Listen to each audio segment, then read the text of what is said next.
Yeah, I think we can get started now. So, hello everybody. Welcome to this Women in Music Promoter Masterclass. Atom Presents, who are a promoter based down in Worthing, have now run a few of these streams over the past year, which I believe are all available on their YouTube channel. If you'd like to watch them back, I'd highly recommend doing that. I've watched a few and they've all been great conversations and offered some brilliant insights into the promoting world. So tiny bit about me before we start. I'm Emma. I'm based up in Manchester and I work as the programming director at From the Fields, book all the artists for Kendal Calling and Bluedot festivals as part of my role there.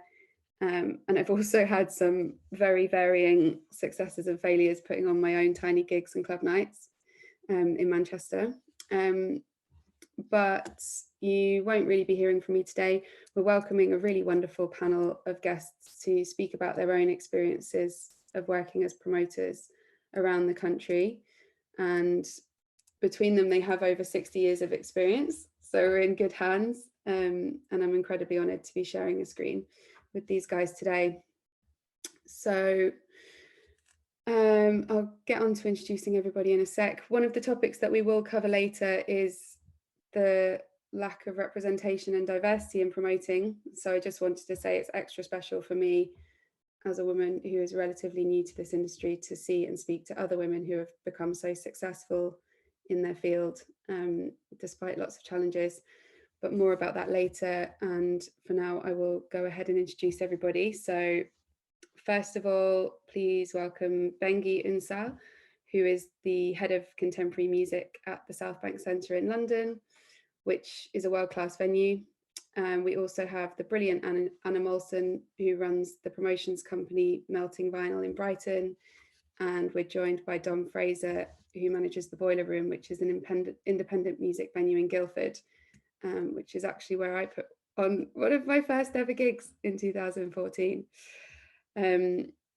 But promoting is really the bare bones of what they do. I have to say that to call them music promoters seems a little reductive. They're also DJs, university lecturers, record label managers, festival producers, magazine editors. Just found out today that Dom is running for local council. And that's just the things that I'm aware of. So I will ask them all to elaborate a little bit on how and why they've come to this point in their careers. I think we'll start with Anna. So yeah, please just tell us a little bit about how you became a music promoter, where you came from, what your background is. That would be great. Thanks, Emma, and thanks for the introduction. Yeah, I was, as probably all of us, I was a massive music fan. I would go along to a lot of shows in Bradford and Leeds and Yorkshire, where I was from. Now I'm in Brighton, and yeah, I went to a lot of shows when I was growing up. I had a lot of older siblings who took me to shows as well.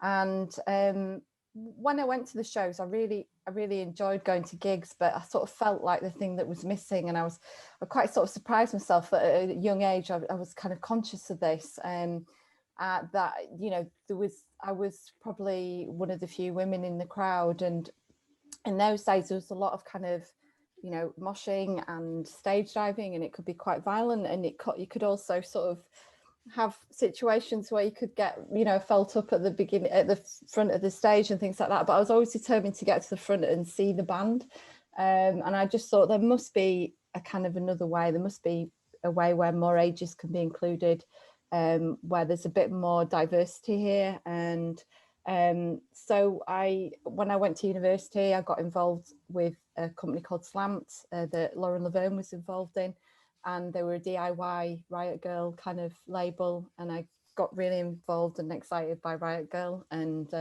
that's very much about readdressing the sort of atmosphere in the room and having more women involved in the industry. And interestingly, there's a lot more women promoters then than there is now, which I didn't think would be the case.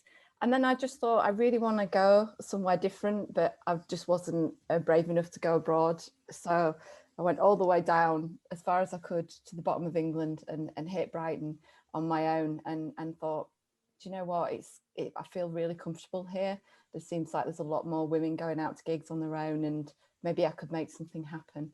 So from 20 odd years ago to now, there's been quite a journey of highs and lows. And at one point I was the biggest sort of promoter in Brighton, but I'm quite glad now to sort of settle down at a sort of 50 to 500 capacity shows. I do about 50 a year between Brighton and Kent, and about sort of 10,000 people coming along. So that's kind of my journey. There's much more to it, but I think I should let other people speak. Yeah, we can definitely elaborate a little bit more in a minute. That's so first of all, it's interesting. We've kind of swapped, because I grew up down the south coast and now I live in the north, and it's the other way around for you. But yeah, I loved hearing that about the Riot Girl movement and your involvement in that. That sounds super cool. We'll talk a little bit more about that in a bit. And Bengi, do you want to tell us a little bit, because I know your background's quite different, so do you want to tell us a little bit about where you've come from and where you are now? Yeah, I think so. I come from Istanbul, and I think it was year 1996 or something, 25 years ago, and I was 21 then. I was just like Anna said, basically, I was a huge music fan since I've known myself, but there were actually not many gigs happening, although Istanbul is a huge city, and it's actually a 24-hour living city right now. And entertainment is like really up there. But back in that day, there were not many concerts happening. It was just the Istanbul Foundation for Culture and Arts doing the festivals like Jazz Festival, Classical Music Festival, Film Festival, etc. And then I didn't know anyone who did this job. I just had this friend who was a radio DJ, and I basically begged him and said, can I just come and work for the radio station, which also had a music TV station? And I can just like do everything, like do cleaning, whatever. I just need to be in that building and just be in that atmosphere. So that's how I actually started, because they were looking for someone who could, they were recording MTV. They had a relationship with them and an agreement with them. So they basically recorded MTV, and somebody dubbed it in Turkish, translated it, dubbed it in Turkish, and then did the programming of the TV station, not just programs, but also videos. So I actually became the curator for the, and also the voice, which was, I have a really alto, dark voice, and I was doing all the voiceovers for the TV station. That's how I started. And then I started working for Universal, then Polygram Records, and it just basically built myself up. And yeah, I managed the record label, a local record label. I worked for the Jazz Festival. I worked for Istanbul Foundation for Culture and Arts. And then I just, at the end of it, before I came here, I was the artistic director and the managing director of a venue, 500 capacity venue in Istanbul. But like, yeah, I had the chance to work with big names for that small venue, and that's probably why Southbank looked at my CV and said, "Oh, she might be interesting." So I basically applied, and I'm here. It's yeah, it has been a journey, but I've never basically said I want to become a promoter. I just wanted to go into the music business from somewhere, and yeah, it got me here. I think that's really cool. I'm sensing a bit of a theme with people realizing that something was happening, that something wasn't happening that they wanted to see, or wanting to start something themselves. So yeah, that's really cool. What about you, Dom? Do you want to tell us a little bit more about what your background as well? Yeah, sure thing. So interesting hearing everyone's stories as well. Like, so similarly, I come from a really musical family, and yeah, my mom is a folk musician, and my granddad used to play in sort of local working men's clubs. And so I've always been around music. I suppose I've always been interested more in the facilitating and organising side than being a performer. And that led me to work for a music magazine for quite a few years. I was a creative director there, and through working for the music magazine, we would put on events around the country and interview loads of bands. So we kind of did a bit of everything, and I really enjoyed that. But mostly what I enjoyed was putting on shows. And in my student days, we'd drag generators into the woods and put on parties. And I kind of realized at that point that there probably is a much more safe and sensible way to get involved in putting on events than doing everything in a kind of guerrilla nature. So I was with the magazine for quite a few years, and then from that, in the town that I'm from, realized that there wasn't necessarily a music venue that could facilitate all of the amazing artists that I was kind of working with.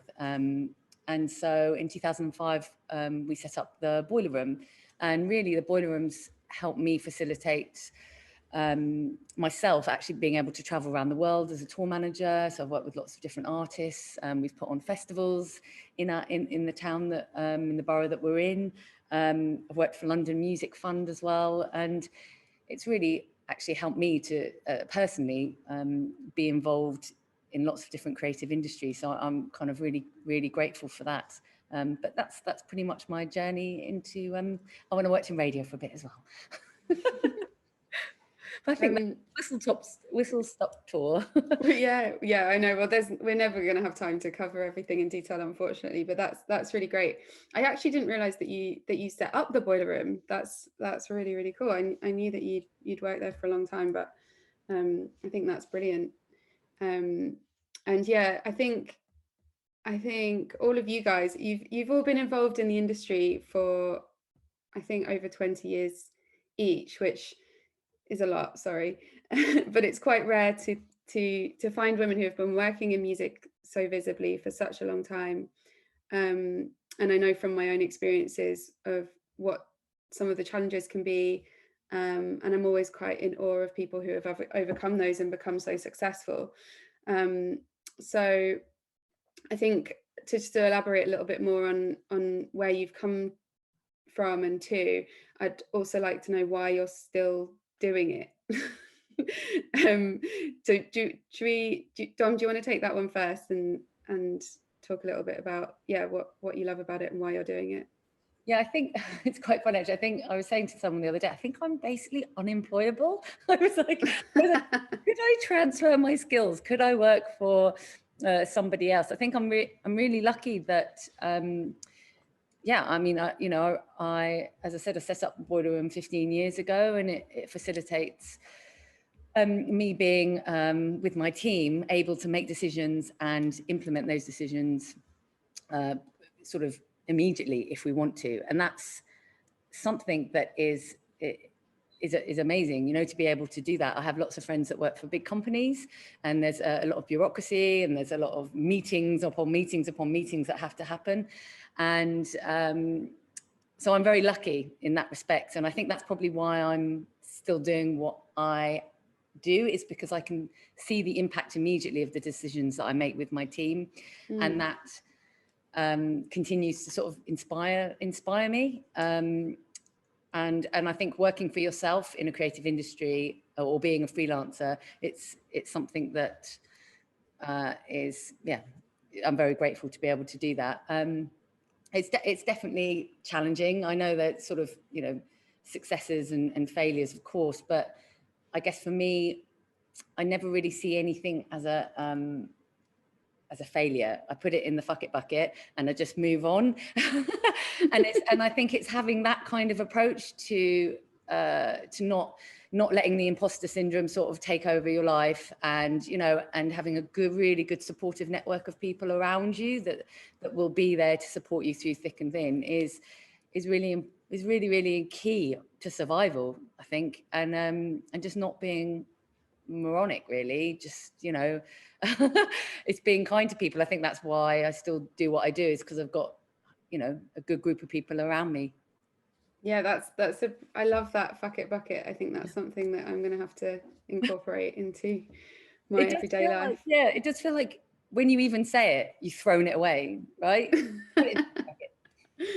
I want to touch a bit more on success and failures, or what people perceive to be success and failures, a bit later on, but I'll go round the room if you like. So Anna, do you want to tell us a little bit more about what you love and why you're still doing it, and also like a bit about what has been a challenge and why it wasn't a big enough challenge to stop you? Oh, I think I'm quite lucky that I've sort of grown up north, because the culture's quite tough at times and people talk over each other and your voice has to be heard. And there's a lot of strong women that I kind of came across as I was growing up. My auntie ran her own shop, and I had some great sort of mentors in that kind of sense. And I think it just really gave me a really good foundation. Maybe when I came to Brighton, I was a bit too much for the south of England. But because I was just so determined. I was just so excited by music, and I loved, maybe I've got a bit of ADHD, because I'm not very good at focusing on things for very long. So gig promoting is perfect for me. I can build up to it, the gig happens, and then I have this euphoria through, people being happy at a gig and the audience enjoying it.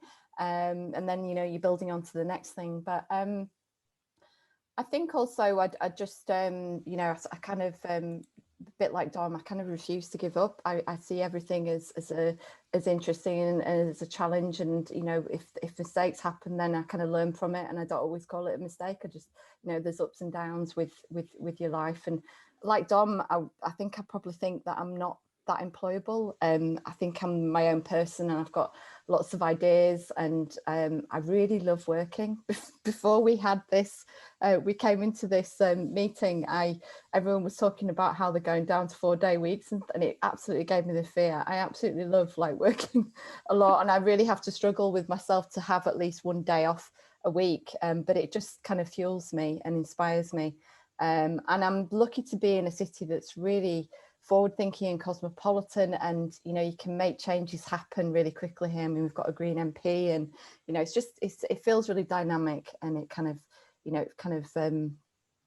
it fuels my business. It's great for my business. I've got a great sort of audience reach and a mixture of people. So I think it's all lots of different combinations of things. It's really great to have so many people who will take a chance on interesting music. I can get away with a lot more in Brighton than I could in Bradford, which is my hometown, in terms of promoting. But you've just got to be strong and resilient, and I don't really give up. Whether I like it or not, I just got this. It's just part of my DNA. That's cool. And it's interesting actually that you and Dom have quite similar stories, in the sense of being in more regional towns, and that kind of feeling that you can take more risks, or maybe see things that you want to happen quicker, without having to jump through too many hoops. Bengi, have you found the same thing? I guess you're in London and working for a bigger venue, so what's your kind of thoughts on that and your experience? I mean, I think this might actually connect nicely to the failures bit a little bit. I think what kept me going has always been passion, but at one point in my life, I thought I might be actually employable. So I forgot to mention it when I was talking about myself, but I actually went bankrupt at the age of 29. I put on an open air festival. It was the first open air camping site festival in Turkey. I was involved in the 3rd edition of it. I put my heart and soul and all my money into it. And not because of ticket sales or sponsorship or anything, on paper, it was very successful, but because of shall I say, mafia related stuff, with landowners and stuff, it's something that you can't actually prepare yourself for, but it might happen. We went bankrupt, basically. It was the most horrible experience of my life. I put it in the fuck it bucket, or as I call it, these experiences can only make you stronger bucket. And I learned from it. I'm not ashamed of it. I'm actually proud of it. It made me who I am today.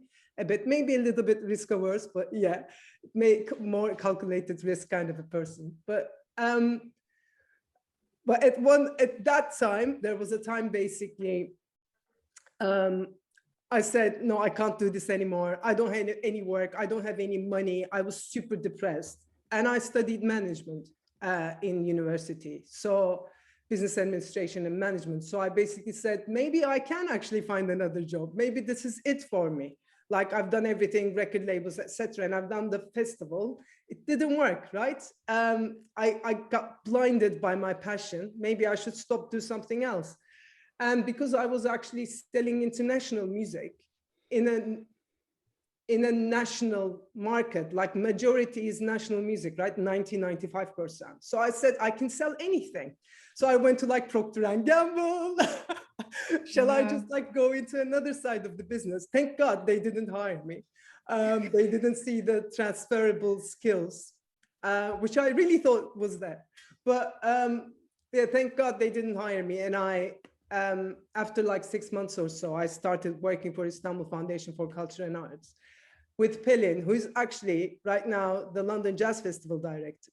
So yeah, I mean, it's also about luck, right? It's just you need to stick to your guns a little bit and hope that someone else doesn't hire you. Yeah, well, that's quite an extreme experience, I think, going bankrupt off putting a festival, which is easy to do, actually. Like the line between like a big success and a big failure, quote unquote, with festivals is very, very thin. So I didn't know it back then, Emma, but now I do. Yeah, but it's the coming back from it, isn't it? That's so important, that you can kind of have that experience and then and not let it put you off and not go and work for Procter & Gamble instead. But yeah, it's a big risk putting on festivals.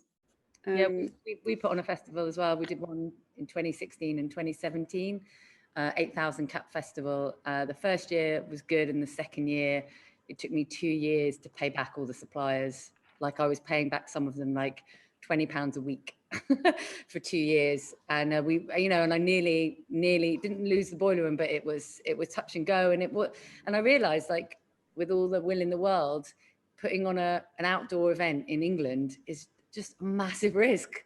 You know, it's because there are things outside of your control that can affect whether, you know, whether it is a success or not. So we decided to stick to the bricks and mortar after that.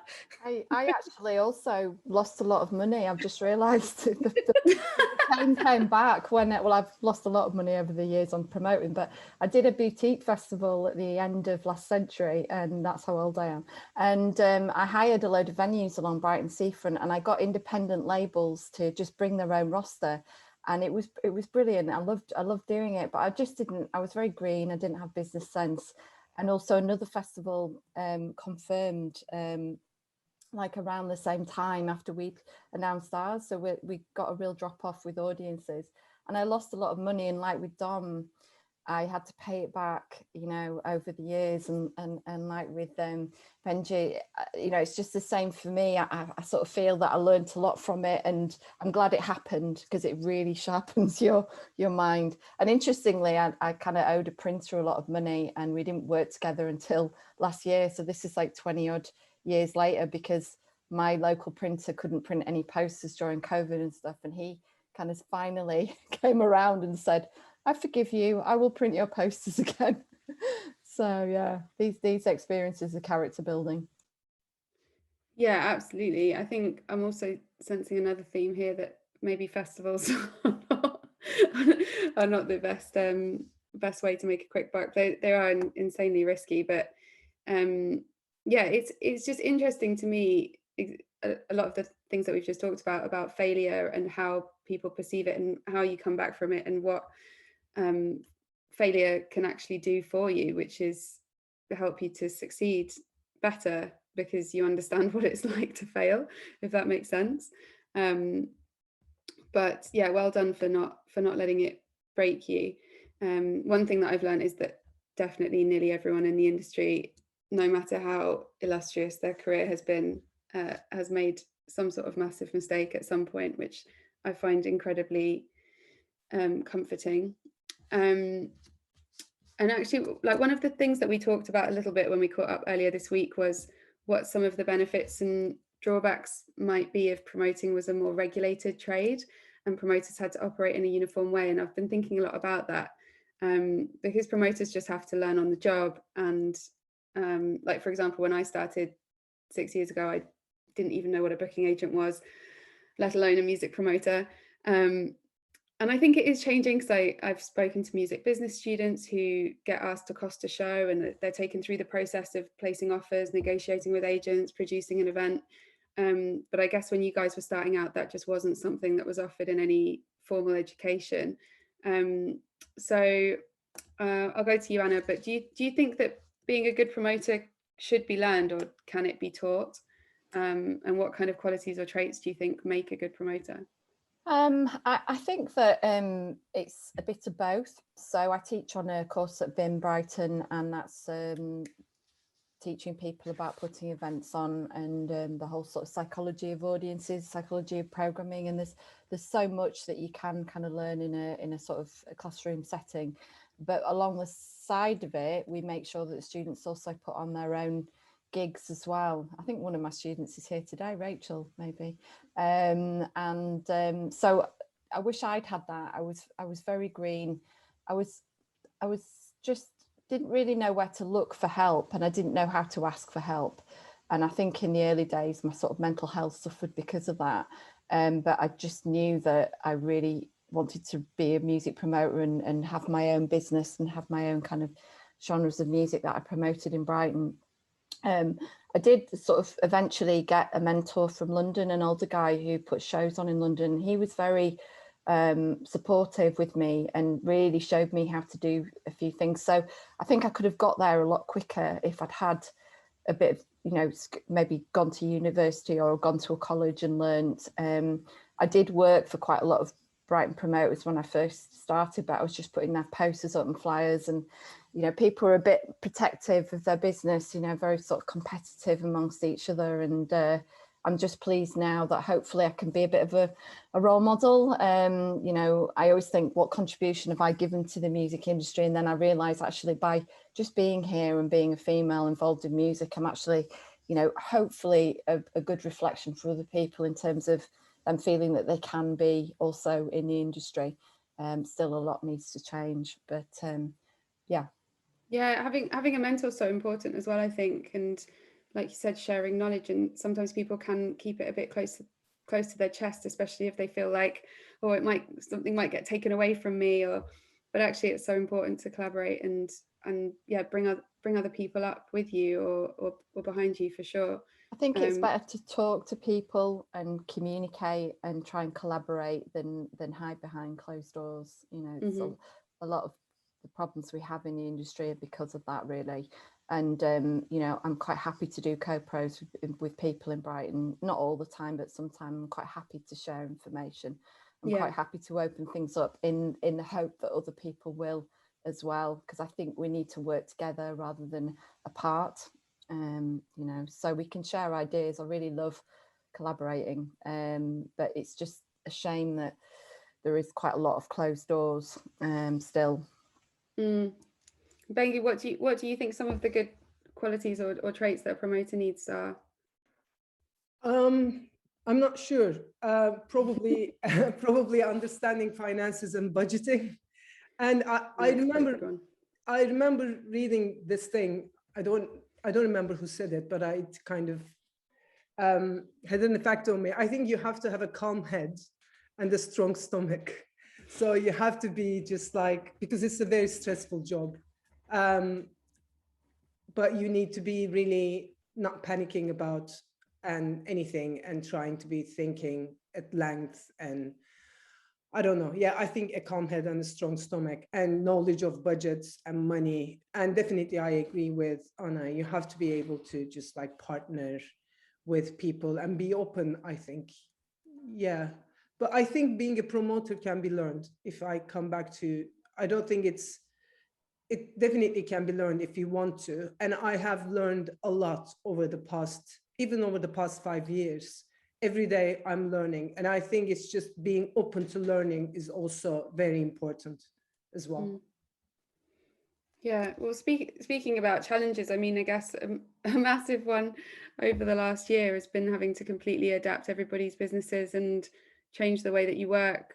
We were talking a little bit a minute ago about the Boileroom doing some streaming.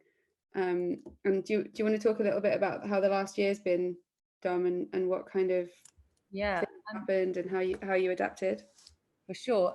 Also, I just thought, as I was just picking up on the point about, you know, the skills that you need to be a promoter, about, I was just going to say mitigating and sort of being able to manage risk. But if you look at, I don't know, if people look at the UK Music Diversity Report from 2020, how many women go in at apprenticeship and intern level, it's like 66%. It's really high. And then sort of that mid-level, there's still a lot of women. Then you get to the senior level and suddenly it drops. Actually, that's something that is, I'm going to cover a little bit later on. I think we can go into that in a lot more detail, because that pipeline problem is sort of prevalent everywhere, I think, but we'll talk about it with regards to promoting. Brilliant. But yeah, so the last year here, we've really pivoted, actually, because we had to. We shut in March last year, and from there, really, we spent a long time just sort of sitting and thinking, how will we survive? We set up a crowdfunder initially, and we're really surprised and also really overwhelmed with the support that we had. And it wasn't just the financial support, it was how many of our kind of customers and artists that have played here sent us really kind words and said that, you know, we'll support you. You know, this is when everyone thought it was going to be like a couple of months. And then from there, we started looking into live streaming. And there's actually, we're just about to do a live stream after I finished this, actually. And I think before the pandemic, I would not have necessarily looked into live streaming as a venue owner. I kind of would always answer the question of, oh, it's all about live. Like, we're 300 cap space. It's all about being up close, sweaty, and being present in this room. Like, I'd never seen a live stream, I don't think, before myself. So we've been really lucky that we've pivoted, learned about live streaming. We're working with another company who have helped us lease some equipment because we couldn't afford to buy it. We got Arts Council funding as well that helped us to actually stop worrying about if we were going to be able to pay the bills here and actually start looking at how we can support our creative community again. And that's really what that funding has helped us to do too. So we've done jazz live streams. We did a whole series for Independent Venue Week. And we also did some really good conversations and facilitated some chats for International Women's Day as well. And all of those it's just been such a great sort of learning process for all of the team here. When I say all, the 3 people that are here, I'm one of them, so there's 2 others. And we're doing everything, you know, just as 3 of us, 4 of us. We have an engineer as well. So yeah, don't get me wrong, there have been times like I've cried, not been able to get out of bed. It's not been pretty for anyone that works here, but it's that passion that we were talking about earlier. It's like, you know, even a pandemic isn't going to stop us doing from what we do. Do you know what I mean? We will get through it, and it's just holding on to that. And currently, actually, I'm watching someone who in our foyer is writing the names of every single person that donated money to help us to stay here. And we're going to cover our whole foyer in all of the names of the people that helped us. And it's like, so every time I come through the door and every time I'm putting on a show, I'm surrounded by all the names of the people. And that's like, that kind of gives me hope that, you know, we'll come back from this. Yeah, that's really beautiful. I love that idea. I think promoting especially is people have to innovate and change and adapt so often that it's almost like, yes, the pandemic's massive, but it also doesn't, like you said, it won't stop people from doing what they want to do. Anna, how's things been for you?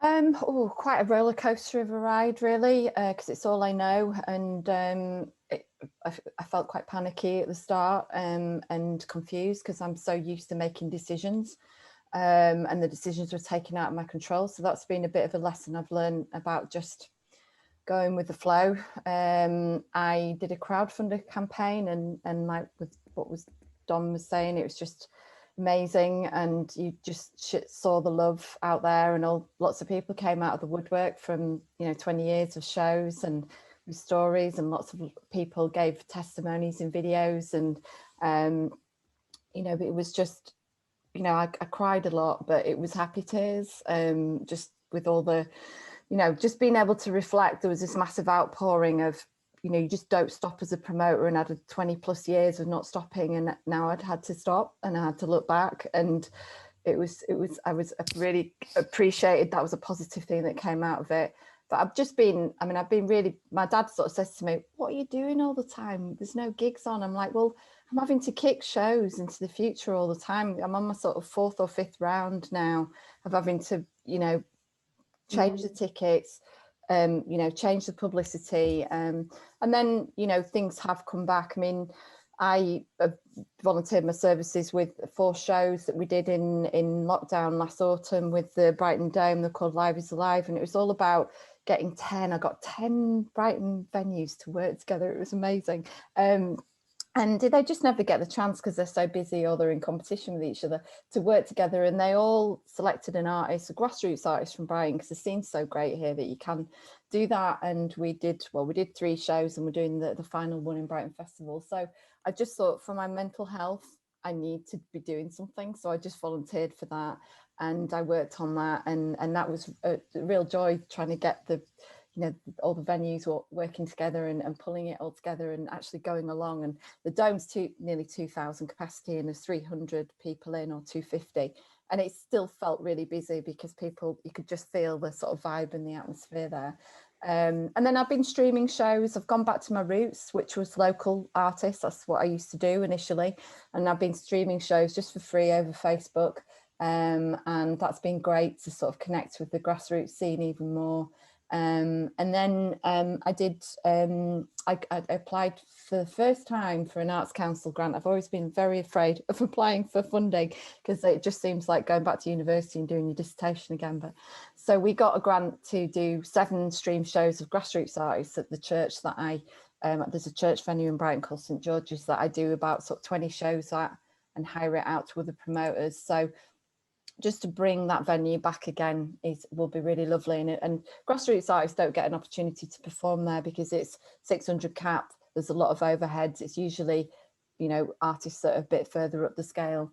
So yeah, I mean, I've also been teaching at BIM as well. They've been really great and giving me a lot more work. So I've had a bit of a structure, and I'm just coming out of that now. So I'm a bit like, how do I get, you know, a rhythm? It's like readjusting now, isn't it? Back to real life. Yeah, but the autumn's looking good. You know, there's a lot of thanks Rob Gibbs, who's here, an agent. I've got quite a few of his shows coming up. We were sort of UK based artists. A lot of the international have gone to next year. Two shows that I was just so looking forward to have cancelled, which is a real shame, especially because they were kind of sold out as well. It's always good when you deal with an artist that you love and you make money from it. You know, so but I've had to learn how to stay still, which, you know, my dad said that all the time when I was growing up, when I was little, I just ran everywhere, and I think that's all I've done ever since. So I actually have learned how to stay in on an evening, which I never. Yeah, I'm hearing a lot of positives actually from both you and Dom talking about the community support and having time to reflect and a bit that kind of, even though it's been really destructive and this huge change and kind of I do miss my audience though. I've realized how connected I am with them. I miss the people who I've known for 20 years and the new people that come, because people are springing up all the time in Brighton. It's, you know, lots of cultural tourists and things like that, and I miss going to the gigs, doing the door, speaking to them, dealing with the artists as well. You know, I just that's something that you know, there's a real ache in me that's, you know, looking forward to getting back to that and connecting with people again. Yeah. And Bengi, how about yourself? Have you managed to keep what a stupid question, have you managed to keep busy? Everybody's managed to keep busy, but having to constantly reschedule is awful. Yeah, I've never been this busy, I would say. And it's we might maybe touch on it a little bit later, but that work and life balance and mental health issues, it has been, I think, tough for everyone the past year. I mean, for Southbank, we're a huge institution. We have amazing footfall normally, pre-COVID times, of course, and we've been closed for a year. It's just like we've lost 25 million pounds this last year. It's easy to say, but really, it was really, really hard for us as an institution. We lost some of our colleagues. A lot of our colleagues needed to be just on furlough for the past year as well. It has been really tough. And it's just, live is very important for us in the sense that we love, it's a very open venue, Southbank Centre. Like 9:55, there will be people in front of the door trying to get in. Maybe they're not going to come see a concert, but they are with their kids either, or they're with their laptops. It's very open and very accessible, and it is very important to us, that welcoming feeling. So basically, having lost that, the past year has been really tough. But in terms of digital, we did actually, with our partners as well, more than 100 events. Like we did quite a lot of classical music concerts with our associate and resident orchestras. We did contemporary music gigs that we produced, which was actually so much fun for me, but again, so much time consuming, and it was really hard to do, but really good. And also a lot of talks. Our literature program is very successful, and we've done that too. But I think about live streaming, digital and live audiences. Of course, nothing replaces the live audiences, that euphoria, just you said, Anna, just seeing looking at people's faces, audience, and that's why we're doing this job, right? I think, yeah, at least I am, we all are. But then again, I think coming from Istanbul and from another country, I think we should not take it for granted that not everyone is as lucky as we are. And like the cinematic orchestra stream that we did, it was watched in over 60 countries. I think it was 66 countries, 1,100 cities. That's a different kind of accessibility, just like the democratic way of, I know it's not the same thing, but it's another thing. And there are a lot of people who I think will be wanting that product as well, because they won't have any other means to reach that. They won't be as lucky as us. So I think completely agree with you. It's made everything so much more inclusive, so much more accessible. Even like panels like this, just people being able to watch them back rather than having to pay for travel and a hotel and a conference pass. You know, it's I hope that people do incorporate a lot more digital stuff, even if it doesn't replace the real thing, which I think we're all agreed on as well. So, but speaking a little bit more about inclusivity then, seeing as that kind of leads on to that a little bit. I wanted to talk a bit about representation and diversity. So this masterclass is organised by the Association of Independent Promoters, and that's an organisation that was set up a couple of years ago to help promoters to network with each other and to represent a bit of a united front and to have more cohesion on relevant issues. They do some really great work. Promoting can be quite an isolating job, I think, especially if you're working alone and maybe in a regional town and city. So the AIP helps to bring promoters to each other and connect them. I think out of a membership of 90 odd promoters, there's 7 members who identify as women. If I've got that number wrong, I'm really sorry, John. I think that's the right number. But it's about as low as that, which is a huge problem, because it's been shown over and over again that increasing diversity can only really benefit a workforce, to encourage a variety of perspectives and ideas to come into conversation in an industry that always needs to innovate, I think is really important. So I guess what I'd like to know is, from your personal experience, Dom, let's say, what do you think some of the biggest challenges facing promoters who identify as women specifically are, and why do you think there aren't more women getting involved, or actually, going back to something that was said earlier, more likely sticking it out, because you mentioned that statistic in the diversity report of lots of people in entry-level roles, but maybe not so many higher up. Whether they're sticking it out or just not making it into those higher roles, I don't know. Maybe you could talk a little bit about your opinions on that. And just, yeah, generally, what can we do to address that imbalance and make it more inclusive?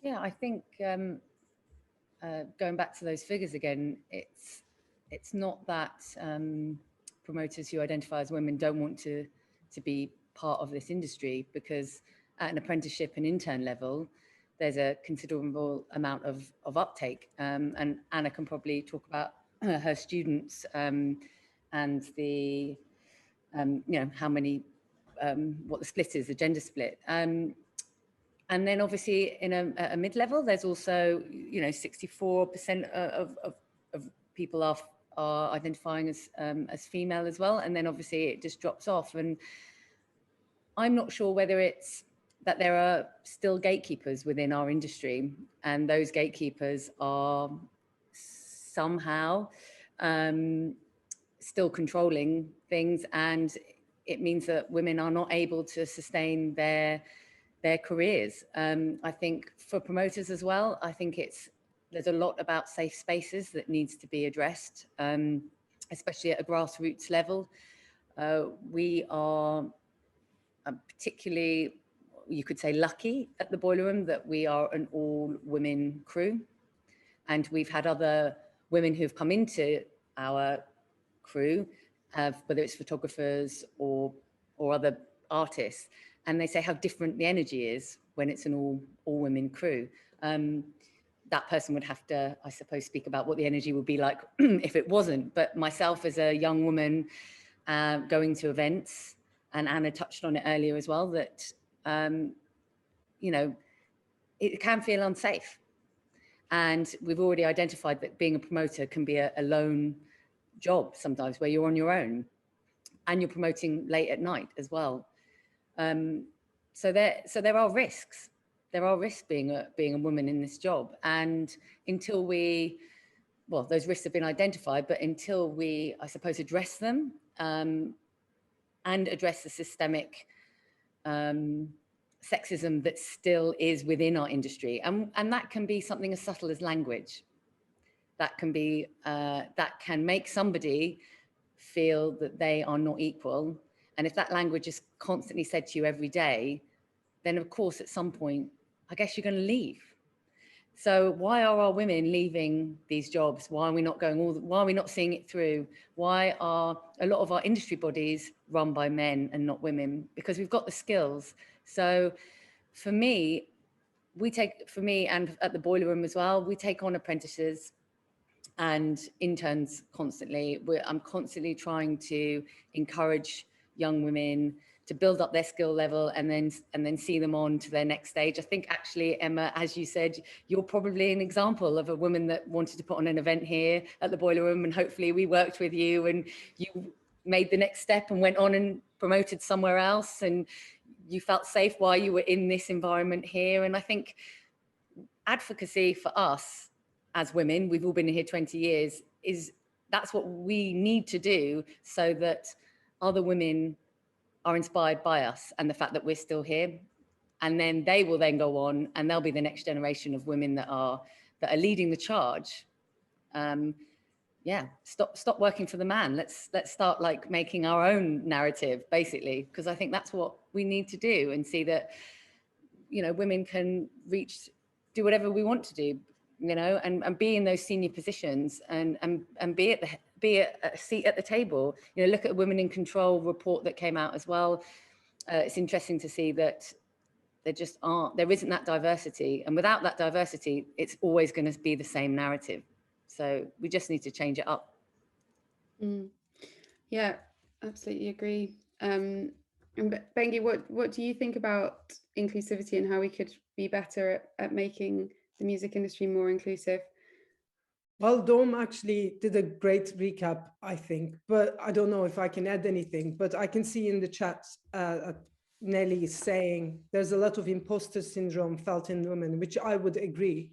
And maybe we were talking about this last week, but if there's a job, let's say, please excuse me, all the men in the room, but if there's a job and women think about going for that job maybe 10 times, looking all the job description, saying, can I really do this? Like, would I really do justice to this job? But I feel, and I see this, like with examples, man actually doesn't think about it that much. They go for the job and they think I'll learn when I'm doing it and I can surely get it. I think there's that kind of, there's something sometimes stopping women, us.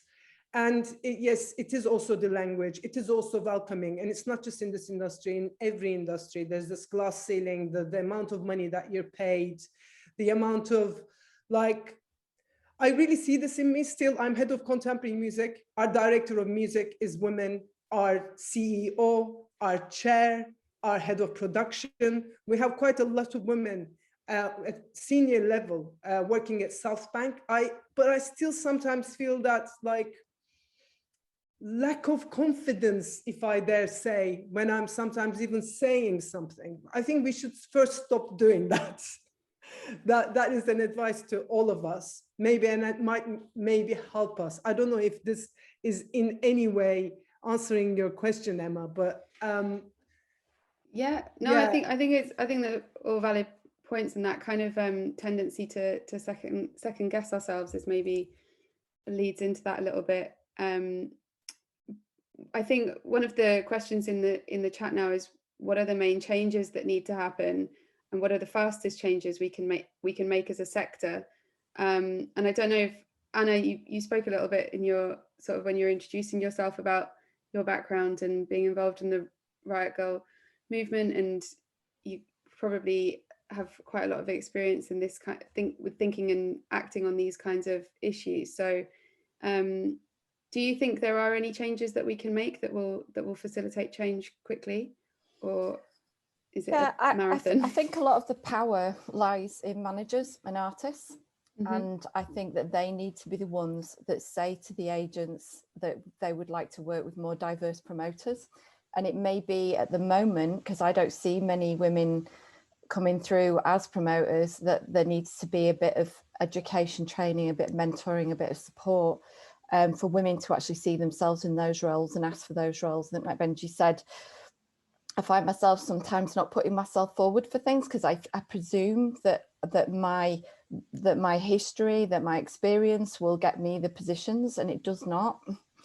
I think it'd be nice to be in a world where some of the characteristics of women were there, you know, that there was more collaboration rather than just one person at the top having a bit of a meltdown behind the scenes, but making out everything's okay.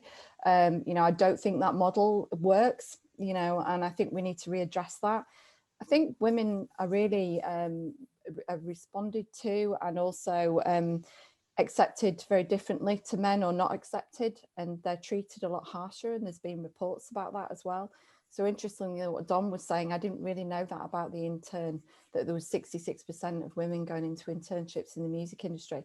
I mean, I do find that there is a drop off, and we've got to address that. And I think that women struggle to know what the boundaries are. I still do in the industry, you know, what do I have to do to get my work, you know, in the future? And sometimes it's politics, sometimes it's a closed shop, sometimes there's gatekeeping going on. That I'm not sort of party to, that I don't speak the same language as, you know. So I think education is really important. I think men really need to stand up and actually say, we're not putting up with this anymore. And there's some people in this meeting who've said that, and I really appreciate that. You know who you are, because they will just put up with it, thinking they have to accept it. You know, men. I say to men, the men that I teach at BIM. Fortunately, the classrooms now are 50-50. About sort of 13 years ago, it was kind of 2 women and 28 men that I'm teaching. I say to them, you've got an amazing responsibility, you know, because when we talk about diversity in class, sometimes they're a bit like, oh my God, is there a place in the future for us in the music industry? You know, it's just, you know, because everyone's trying to kick out white middle-class men. And I'm like, no, not at all. It just needs to be more diverse, and just, you know, think how amazing it is, what position you've got, and how you can help women like me. And I still need your help, because every job I get is through a man. There's not one job that I got through women I can think of. Maybe there's 1 or 2 female agents, but that's it. So I rely on men, and I rely on them furthering my career as well as myself, really. Yeah, there's, you know, I think that women also need to support women. Sometimes women take on the moniker of the bad traits of the men in the industry, and they really do need to look out for each other, because the amount of women coming through is very low, and it does need to be readdressed with other diverse groups as well, really. So But, you know, I would suggest people get internships, that they get a mentor, reach out for help. You know, that's a really good inroad in the industry, because you're either out of the industry or you're in it. It's very hard to get in it, and a way to get in is through, you know, doing an internship and putting yourself forward, even if you don't feel confident about it. You know, women tend to want to know every single detail before they feel qualified, and then they still don't feel qualified, like Benji was saying, to actually go for the job. Sometimes you've got to step into the unknown, because you're not going to know everything, but you've got great skills and you can take those forward. Emma, could I just add as well? I think. Yeah, I saw you unmuted yourself, and I was like, I think Dom's going to come in here. I think putting together, I mean, this is something we're looking at with AIP, but as a person as well, putting together your own, kind of having an accountability framework and a toolkit in place, so that if you're in your dealings as a promoter or as a person that's, you know, in everyday life, if you know what is appropriate and what isn't appropriate, then there can be accountability to do with that for that other person or the company that you're working with. And I think that's the big shift that I've seen, is that people just can't get away with it anymore. You know, that there is support now. So for anyone that is watching this that is thinking of going into music or in any walk of life, I think now more so than ever, you can reach out and say, I don't think this is right. I don't feel like I'm being treated right, or I don't feel safe, or, you know, and actually wherever you are, there will probably be someone that will help you. And I think whereas I think it felt like a little bit before, complaining, whinging, you know, you sort of, you know, any concerns could be pushed aside. And I feel like that isn't happening anymore. I feel like people are being listened to, especially women are being listened to more. And that fills me with hope. That's interesting, actually, because I've been talking and thinking about this quite a lot recently, and that idea of somewhere to reach out to, I think, is still lacking, actually, especially with a lot of smaller companies. And, you know, the kind of way that things happen sometimes in the creative industries means that there might be like a small team, no HR, that kind of a different kind of culture. And yeah, somebody actually pointed out to me that the Musicians Union offer that kind of support even if you're not a musician, so to people working in the industry. So that's something to bear in mind. They have tools and resources for people to report things and be supported through it. And I think Anna made a really interesting point as well, that it's not about you know, kicking out men. there is actually room for everyone, and I think especially in promoting it, the whole landscape could be so much more diverse. And it's interesting as well that the imbalance in sort of people starting out compared to the people, you know, being higher up, being less diverse, is also reflected in talent. And we started a sort of emerging showcase festival in Manchester called Off the Record, and ran that for 4 years, and it was always 50-50 without trying. It just was. And these were like brand new bands, but then as a festival booker, I've often like struggled to find the female talent higher up the bill, especially in certain genres. So I wanted to talk a little bit about that. And Bengi, I just wonder if you would like to speak a little bit about the talent pipeline and whether there's a problem there and what we can do to fix that as well, not just behind the scenes stuff. Yeah, there is, as you mentioned, I think, in terms of diversity, you mean, right, Emma? Mm-hmm. And yeah. I think it's not just maybe that, it's also supporting supporting the artists, nurturing the artists so that they can get in even more now, I would say, because after pre-COVID, like post-COVID times, a lot of the artists who were starting off, I fear, might have gone on to doing other things, because they probably couldn't afford to go ahead with their being a musician anymore.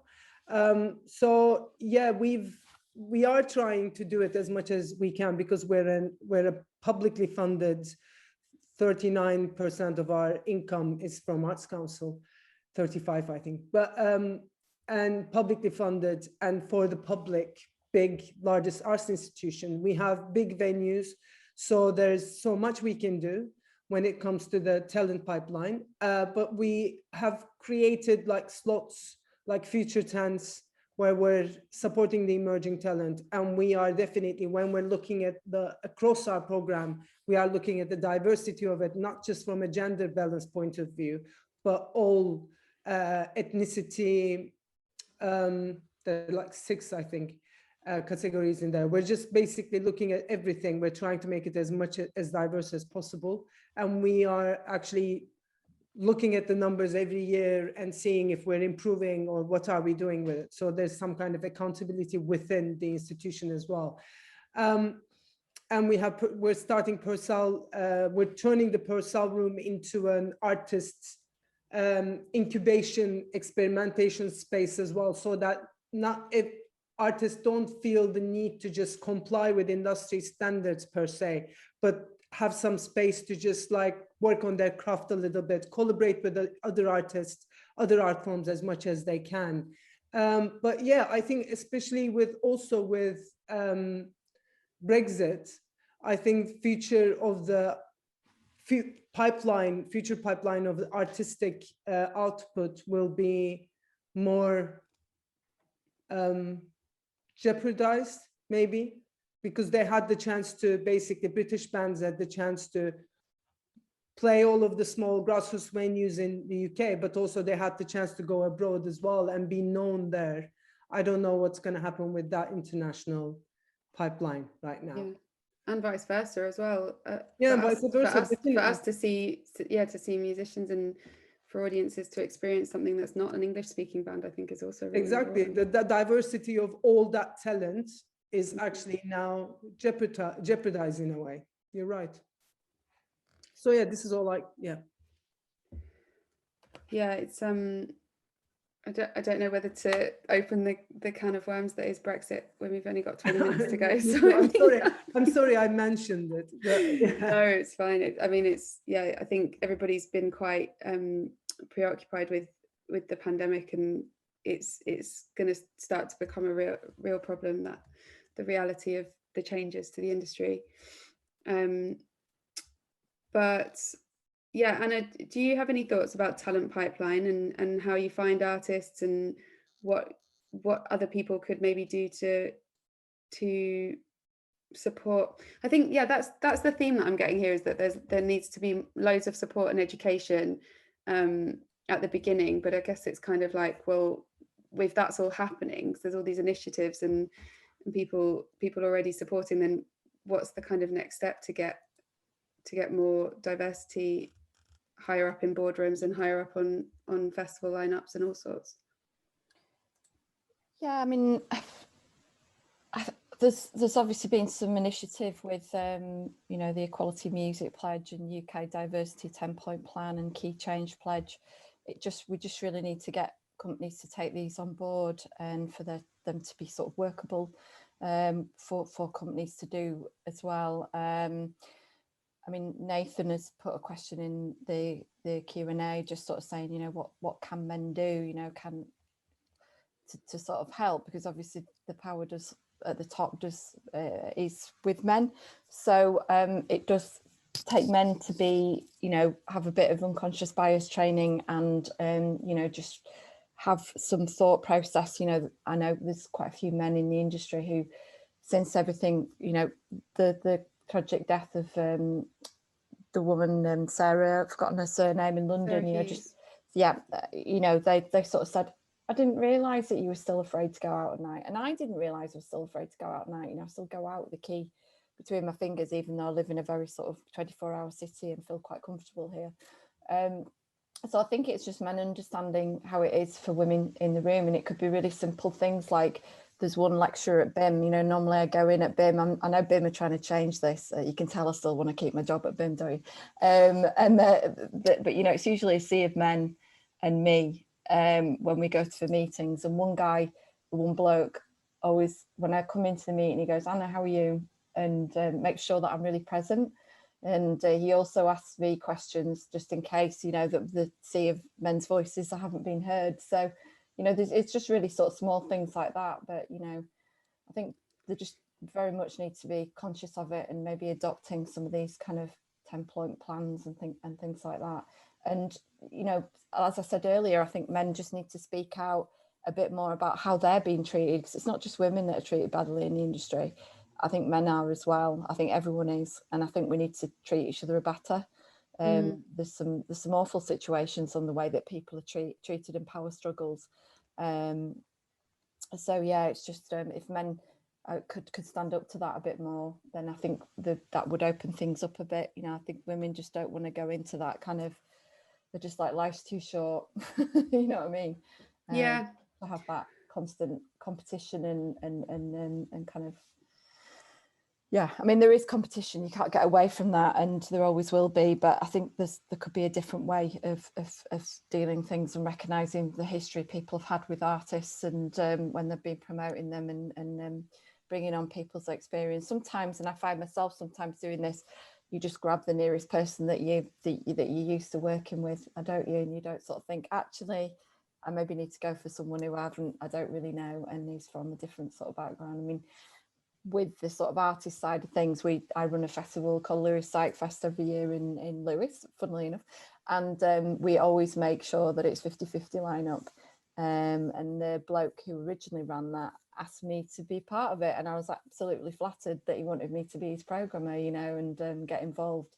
So yeah, so more situations like that, really. Yeah, that's great.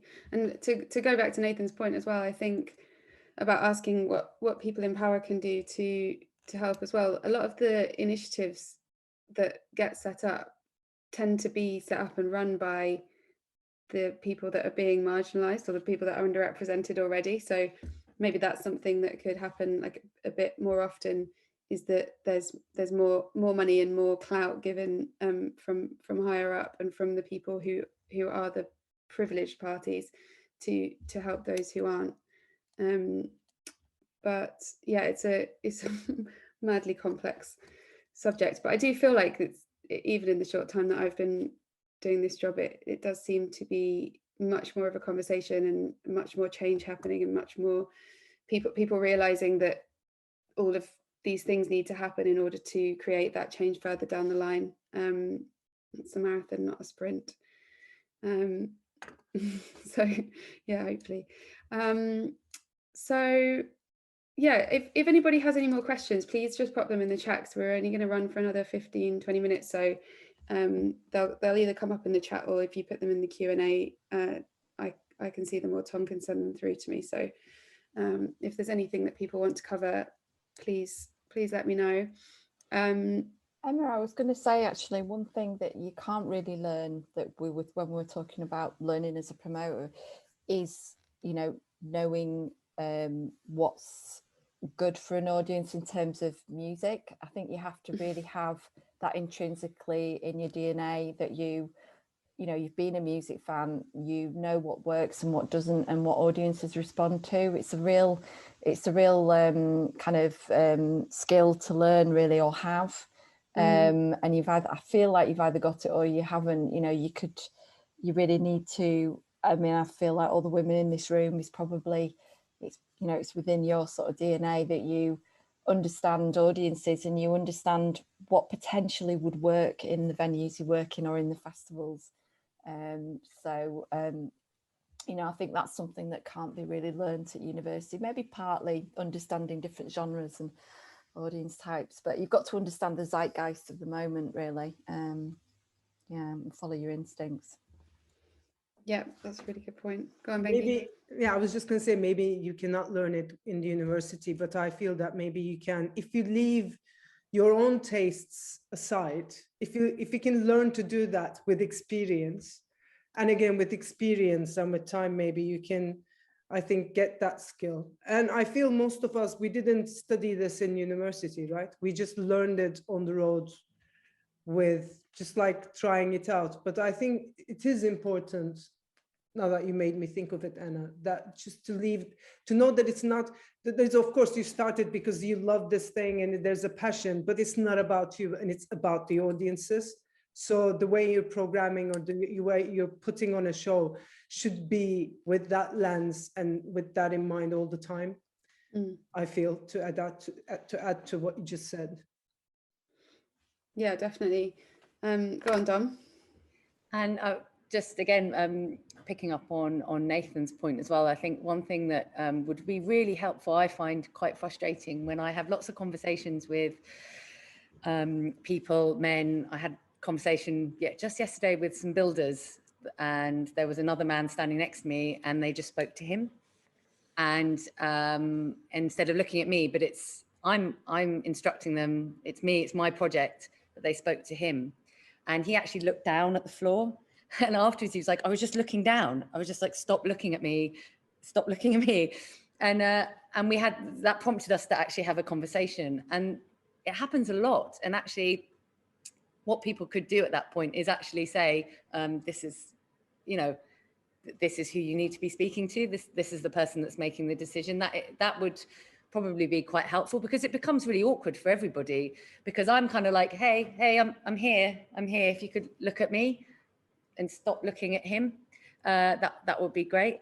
And you do, because you end up feeling like you're being difficult, you know, like it's embarrassing, and you're kind of like, well, actually, all I'd like you to do is just talk to me, because I'm the person that is running this event or this project. Or so that is something that people could do, is actually just know when to step aside, or when to actually say, please, could you direct your questions or your comments to her, because it's you know.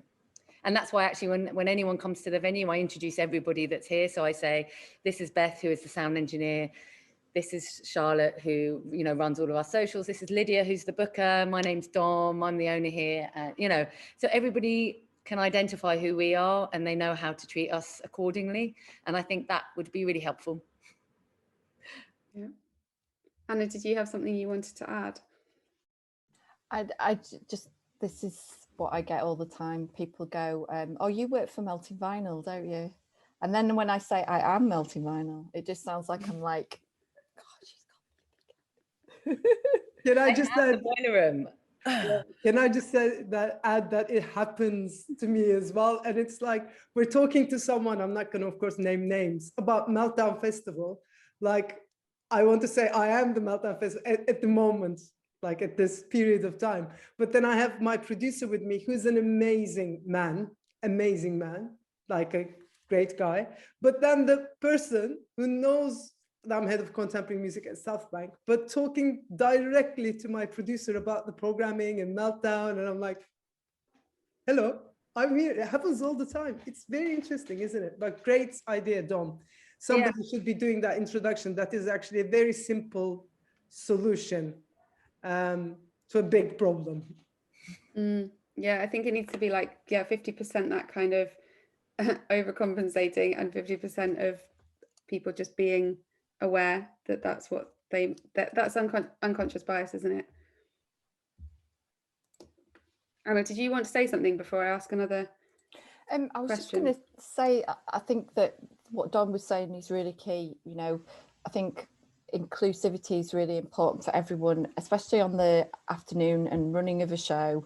You know, the thing that I train my reps to do, and if you don't know what a rep is the represents the promoter, the artist liaison, is to go early and talk to everyone, ingratiate themselves with the venue staff.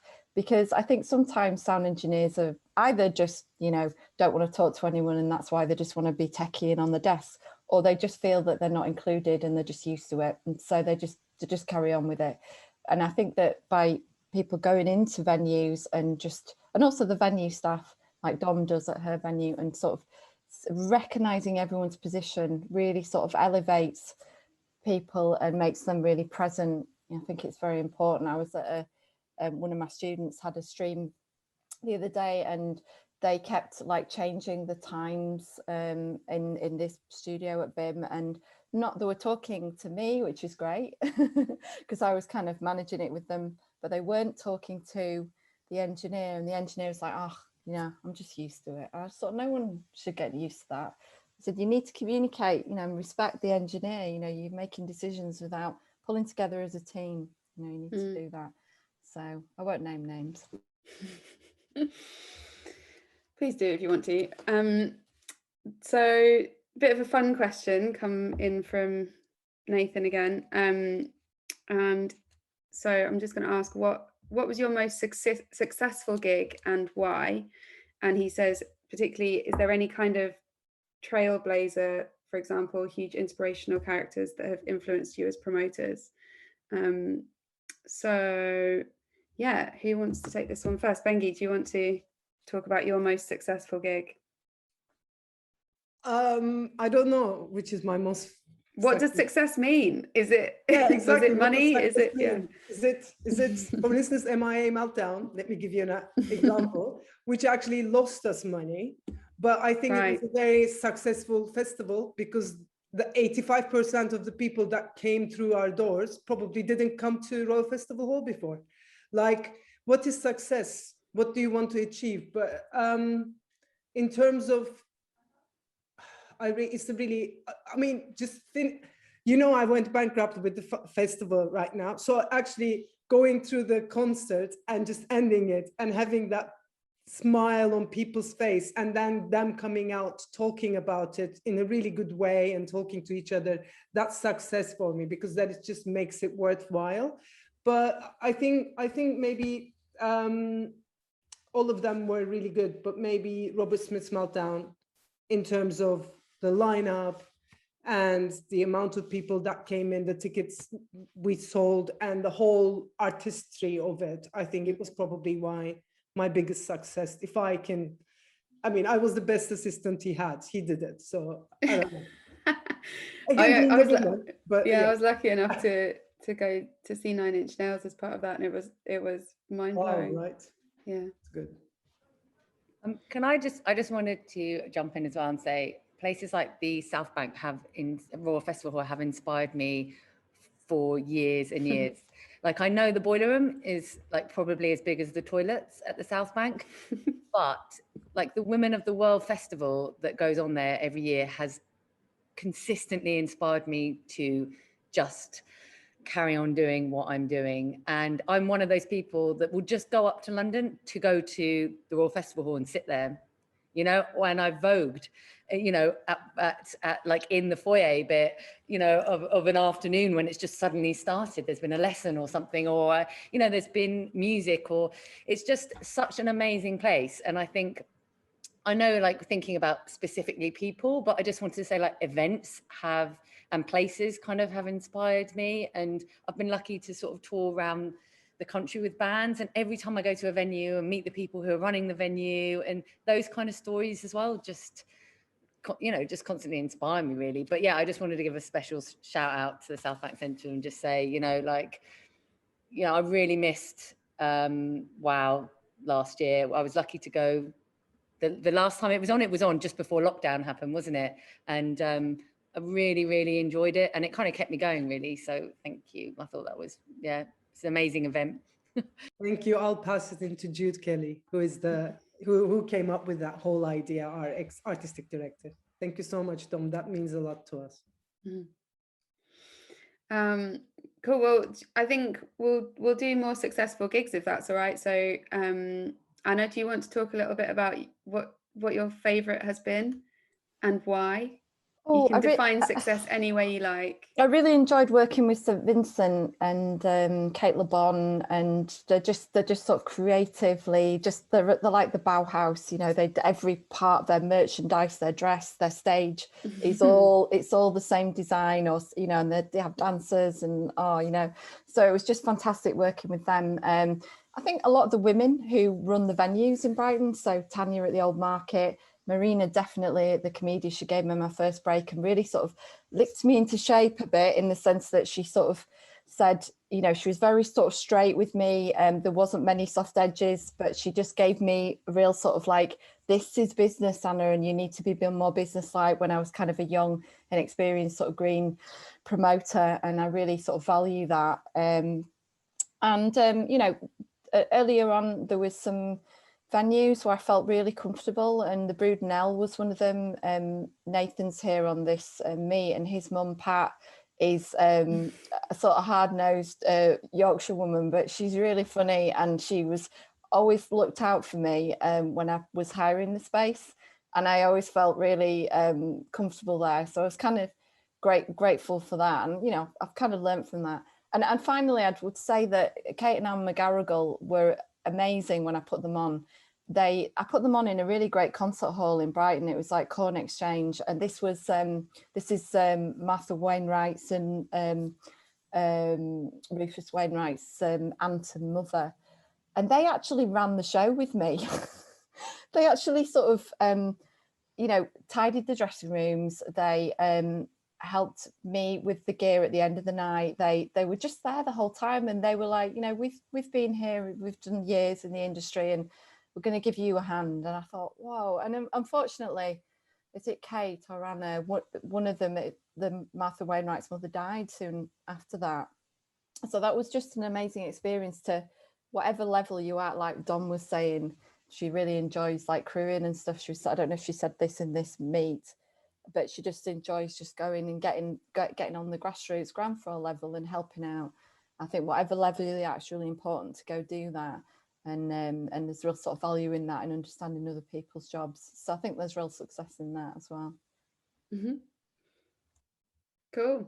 Do you want to talk a little bit about your favorite gig? I realized that was actually two separate questions, so we'll talk about Trailblazers in a minute. But yeah, Don. You know, I was just thinking then, I was like, and it's really funny because above me are all the posters, are like they're all over the venue everywhere. And I was just looking up because it's like, sometimes it's so hard, isn't it, to think of an event where it's kind of a moment that's touched you. It's more sort of when I've been working where I've had moments where I'm like, this is awesome, this is amazing, where I've either been pulled up on stage and like with something's happened with an artist. I remember with like Jurassic 5 when they got me up on stage and asked me to like rap, and it was one of the worst / best experiences of my life. I was like, what am I doing? But it was amazing. Soweto Kinch performing here was really early on, but just beautiful. And then just seeing, I mean, I could just spend all day talking about, like you said, it's how you define success, I guess. And I think it isn't always the ones that make money, if you see what I mean. As a venue owner, it's like you're constantly looking at there's bar, there's lots of different income revenue streams that you consider. So it's those moments, being a bit of an emotional person. It's when you look at everyone in the room and you know that they're going to remember that moment for the rest of their lives, and you helped be part of that. That's kind of success, I think, for me. So the more of that, the better, really. Emma, can we ask you as well? Because you've been great at hosting this. You should just give her a really big I don't know about that. I haven't really the gigs I've done are absolutely tiny, so it would have to be the festivals, and I'm part of I'm a very, very, very, very, very small cog in a huge machine for the festivals. So but probably watching Kraftwerk's music being bounced off the moon. I know it's not a gig, but and in the spirit of things, I'm just gonna pick you up on the fact that you were just putting yourself down, and you shouldn't do that, because you're actually amazing. Classic. And all the shows that you put on, and it doesn't matter how big or small your part is, without you, they wouldn't happen. So like, big yourself up. Well, you guys were giving me absolute goosebumps a minute ago talking about shows. I absolutely just can't wait to get back in a room watching a gig. I went to one in October, socially distanced, and I burst into tears, and I'm not even that big a fan of the band. It was just like so emotional watching people play music. But I just wanted to ask, just very quickly, there's one more question that came through on the chat here, which says, talking about the Women in Control report, which I know Anna and Dom have both mentioned, just saying that when they publish data on the number of women in roles and boards in music organisations, that it potentially brought about some change. And should we be publishing the number of shows that are promoted by women, and should venues publish the number of shows that are promoted by women, and should that data be more widely accessible? Do you think that could potentially help to change as well? What do you think, Anna? It's Difficult, isn't it? Because I'm a grassroots regional promoter, and I'm not part of a big conglomerate institution such as AIM or, you know, these other sort of trade body. Well, I am part of the Association of Independent Promoters, but it just feels like we're just sort of finding our feet, isn't it? In that sort of sense. So it'd be great to publish these things, but I think people listen a lot more when it's bigger institutions and stuff. And yeah, I think it should be published. You know, people are quite shocked when they sort of see that, and you know, it's great that, you know, MVT and MFF, the Music Management Forum, have managed to get 50% and women running their trade bodies as well.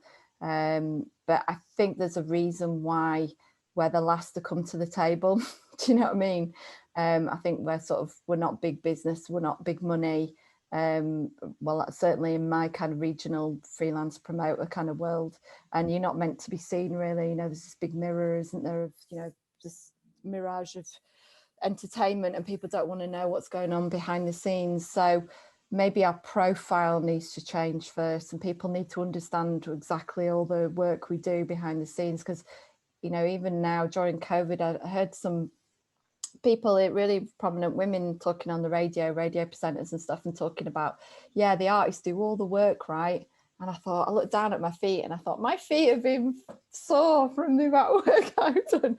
We do the work as well, but you just don't know about us, and we're not part of that kind of. So I think raising the publicity, raising the profile of the freelance promoters, and then, you know, and also alongside that, you know, just sort of saying the sort of numbers. But I really don't think the majority of people know who we are really, or what a promoter is. Yeah, well, it's also like, where do you stop? Because if we're going to start talking about how few women promoters there are, it's also how few road crew there is, and tour managers, and everybody else that's involved, and lighting designers. And my good friend who's a tour manager, asked me to vote on for, you know, it was production personnel, and she was nominated. And so I went on there to vote for her as like best tour manager, obviously, but there was all these other categories, and I was trying to find the women because I didn't know any of the names. So I just wanted to, which is probably quite bad, but I just wanted to vote for the women, and they just weren't there. They just weren't there. It was crazy. So hopefully there'll be a lot more change across the entire industry, not just promoting and not just talent. But I think, unless anybody's got anything else burning to add, we might start to wrap up a little bit. I think what I'll do is just do the classic end of panel. We had about 20 odd% of people who were just starting out in the industry, I think, from the poll, and just wanting to become promoters. So it would be nice to hear from you guys what any useful tips that you might have for people just starting out, no matter what gender, and especially with regards to a post-pandemic promoting world, and how you feel about that, and for people just getting into it. So we'll just go through each of you, if that's all right. So Bengi, if you have any tips, do you want to start? I think my only advice is just go for it. Just don't just go for it. Go ask for a job. Go ask again. If it doesn't happen, go ask again. Try your best to just get in to the industry one way or another, and then just work a lot, and wish that your luck gets you somewhere that you're happy with. Yeah, I think that's my advice every time, because that's the thing that worked for me. If I was shy, I am usually really shy, but if I didn't pulled all that courage in me and asked a very good friend of mine if there was any work I could do in that radio station that he was working at, I would probably be a banker now. So I think you just need to go for it. That's my advice. Good advice. I think you guys have proved that you don't need to just do one thing. So I like that. Just get into the industry and work out the rest later. Just, you can move once you start to know people. Also, Emma, I think you don't actually know what you want to do or what you're really good at, but you just know that you want to work in music somehow. Yeah. And then it's really good, I feel, learning a lot when you're working in like in other small bits and pieces of an institution or a venue or anything, record label, because then you understand, you have more of empathy, you know what that person that you're talking to or your partners, what they're going through. I think, and also you just find your feet. Like I started, as I said, in a music TV station. I did a music festival, I did record labels, and I think what maybe suits me the best at that very moment is live shows and being a promoter and a programmer. So you just find your way around it. I think you should just go for it and then find about it on the way. Yeah, I love that. Anna, do you have any useful tips or not useful tips? Well, I would just mirror what you were saying just then, just, you know, try everything out. I've tried being a tour manager, I was a terrible tour manager, tried being an agent, I was okay at that. And then I still do radio, and, you know, I finally realized that promoting was what I wanted to do. And I just made sure that I talked to everyone, I got everyone's details, you know, and just kept in touch. And I always, you know, need to remind myself that I'm only as good as my last gig, and I need to constantly be doing research and constantly be keeping in touch and networking, and never lose sight of that. You never reach a pinnacle where you think, oh, that's me and I can just rest now. You know, the people who do well are the ones that continue to find new artists and do the research and continue to connect with people.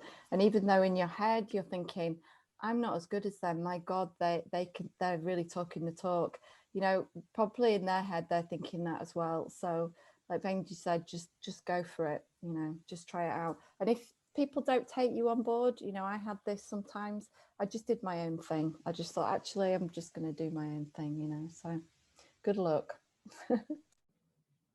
And Dom? Yeah, I would say being mindful, checking in on yourself and your motives is really important. Why are you doing whatever it is that you're doing, and whom are you doing it for? Be considerate of other people, be an ally, create a really strong support network of people you know you can rely on through thick and thin. This one's just for women. Don't say sorry. Don't apologize for who you are. I can't help myself. Sorry. Exactly. You see, and sort of generally, it's kind of well used phrase. Don't be a dick, but it actually is true, because you really, there's not like a magic equation or like some special secret word that we all know that meant that we got into the industry. It just is, you know, being a good person, being astute, you know, and all those things I said, and you will be able to carve a career for yourself. So you know, good luck to anyone that's considering it, and be brave. Amazing, thank you. I think we might actually wrap up there then. I'm just going to put in the chat a resource pack that it's not really a resource pack. It's just something that I put together to give to students and sort of early career people who want to work in music. It's just got some links to different conferences, different resources, different things online that people can use to educate themselves a little bit more about the industry and how to navigate it. So I'm just going to put a Google Doc link in the chat, which is open to everyone, and use it as you see fit if you'd like to. And I think that'll be it. So thank you so much to Bengi, Anna and Dom for joining us today. It's been great. I've really enjoyed it. Really, really good to meet you guys. And yeah, I hope it's been useful for people watching. Yeah, great. Thank you for hosting. Thank you so much. Oh, Thanks, my Emma. absolute pleasure. Thank you. And Bengi and Dom.